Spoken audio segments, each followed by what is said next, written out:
Alors je lui ai dit, si tu veux, je viens te filmer. Elle m'a dit, écoute, tu m'as déjà filmé il y a quelques années, bis repetita placent, mais je te promets d'être là la prochaine fois. Et là, si tu veux, je t'envoie un texte. Texte dont tu feras ce que tu veux. Donc j'ai reçu son texte et voilà, je vais vous lire un message qui me semble intéressant. À l'homme des sens, et Sylvie Monpoint vient de nous en parler à l'instant, c'est le tact qui s'éveille en premier dès 7 semaines de gestation, au moment où l'embryon devient fœtus. Le sens du toucher s'annonce avec l'avènement de la forme humaine. Le contact avec les parois utérines, dont le tonus est plein de variations subtiles, auxquelles l'enfant va bientôt donner naissance, fait partie de ses premières expériences. Il en joue. Il caresse le placenta, presse le cordon, suce son pouce.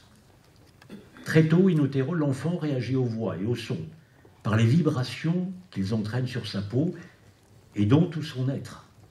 Il s'approche de la paroi en direction d'une voix qui lui plaît ou plaît à sa mère.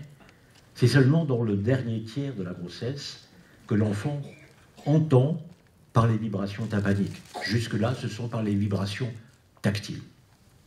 Dès qu'une main tendre se pose avec légèreté sur le giron maternel, l'enfant réagit.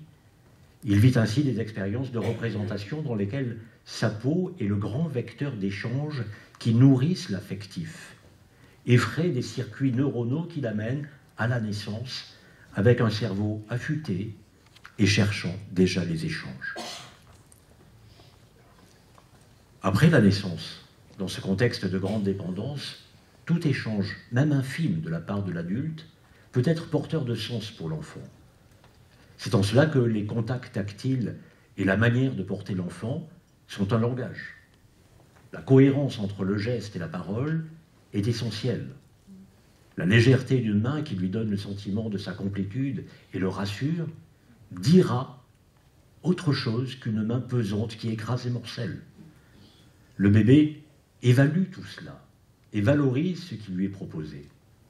Selon les cas, il en retire de la sécurité et de la confiance en lui et en l'autre, ou de l'insécurité et de la défiance.